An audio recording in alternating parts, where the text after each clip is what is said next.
so glad you're joining us. I'm Mel, and this is Rachel Scott. Rachel's an educational expert, just a lovely, amazing senior teacher, yoga teacher, and a great friend. And so this is a tea talk, and this is part of our mentoring series for new teachers and for all teachers alike. I think this is a good place for conversation, right? And today we are focusing on, I think, a little more like in the business aspect of yoga right now. But Rachel, what are we focusing on? Yeah, so as a new teacher, how do you increase your teaching opportunities? Oh yeah. Right? So as a new teacher, you have to get out there and practice. That's the thing that's going to grow your teaching the quickest, is actually being able to put into practice, put into words, walk around the room, see your students, basically teach is going to help you be a better teacher. But when you first get out, it's kind of hard to figure out how to get a job, and the big studios are super competitive depending on where you live. So how do you widen and take control of your ability to create teaching opportunities for yourself? Yes, because it's not just like, oh, well, if you don't teach at a big studio or a studio with an actual asana room, yes, you're not teaching. That's it, right? It's like this idea, I can only teach at Yoga Works or Why Yoga or Core Power, that's it. Yeah. So, yeah. That's not true. Right. Yeah, that's not true. I'm going to start super broad. Great. Right? Super broad. Wherever there is some like floor, it could be dirt, it could be grass. Yeah, grass. Yeah. Anywhere. Yes. Anywhere that actually has something to stand on and a couple people, you could have a class. The park. Right? You might need a permit. Yes. Note. Conference room. Conference room. Yeah. Workplaces. All your different areas of workplace. Yes. Right? Your living room. Your basement. Yes. Mm-hmm. Your front lawn. Have a driveway. Driveway. Sure. Maybe not at high noon. It's too hot. Too hot. Yeah. Yes. So like all of these places are like, this is the wonderful thing about yoga, is that yoga doesn't require you to have a lot of fancy equipment. Like, you don't even need a mat, honestly, my friends. Like, I know we love to have all the bolsters and the things, but really you just need a space. Yeah. And humans. That's what's so wonderful about it. So yes, absolutely. So that is very super broad. And I would say too, it's like my first teaching was and maybe my friends remember, was at a concert hall in New York City.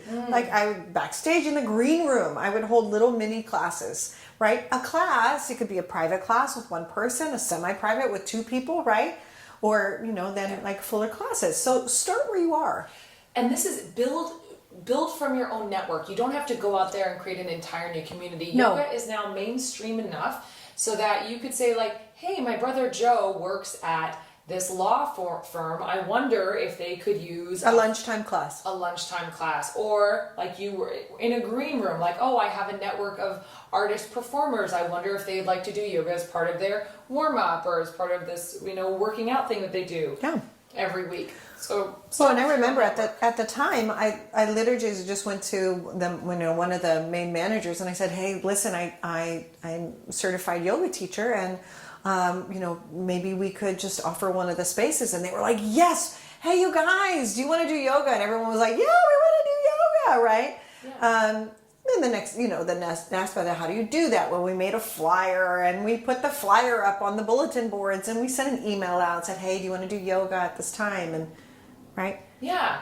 Schools, I taught a couple seasons ago, I taught at a school on a lawn. And people just, came out. It was like, and here's the thing is like when you are just starting out to teach too, you might initially teach these things for free. For sure. Or at a very low cost. Hey, everybody, $5 drop-in, $2 donation. But just to protect yourself, to set up the expectations. Hey, I'll do this for 6 weeks for free or by donation, and then we'll reevaluate. So I want you, as you get better with your skills and more steeped in your skills, to also protect yourself so that at some point you're earning, even if it's nominal, something. There's tons of opportunities too with community groups. One of my girlfriends taught at a juvenile, like it was a juvenile prison or kind of rehabilitation center, where she taught to teenagers like in need, or these you know, you may need some special training for that, or go do a workshop on how to address particular kinds of populations, but that can be a really rewarding and fulfilling way. If you're already connected into that population, then it's kind of like, yes, win-win. Like, you care about it. You know, your church, your whatever. You know, and I teach at my children's school, right? It's one of the places that, and I call it, you know, it's definitely my seva. You know, like, I go and I offer my services, and it's wonderful. What I will say with all of this, whether you're charging, not charging, you know, a little bit, you know, a couple bucks, right? However, you have to have insurance. You So have just to have side note. insurance. Yes. Okay. Yeah, wherever you're teaching, in your home, in someone sure. else's home. So contact your insurance provider and find out exactly what you need. Liability insurance. To be covered. And if you are teaching in a public space, just investigate like what the city bylaws are, and if you need to get a permit, like if you're in a park or something like that. Mm-hmm. You just want to be aware of those things so that as a professional, you are protecting both you and your students from these things. Yes. Also, just since we're on that kind of wavelength, you may want to consider also having waivers for your students. So when your student, you know, comes to the class in the park, they sign a waiver before they actually participate. Yeah? You can find waivers online. I mean, they're kind of all over yoga, and I'm sure Yoga Alliance has them, and Yoga Journal, you could find them, and if you can't find them, you can write us, and we'll send you a one. bunch of examples. Yeah. Easy peasy. Easy peasy. Mm-hmm. Yeah. Hi, Ro. Hi. We're having a visitor right now. We're having a visitor. You wanna sit for a second? Where else can we teach? So there's, you know, just making lists of community centers, any place that people congregate. I love that you said churches.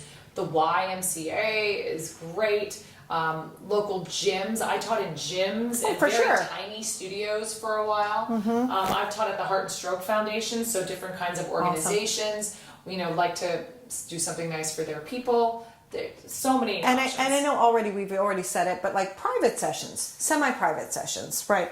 What? And then there's all ages, right? And all ages, children's yoga. Yeah, children's yoga, you know, yoga for older, chair yoga. So there's so many places that you can figure out like a way to teach.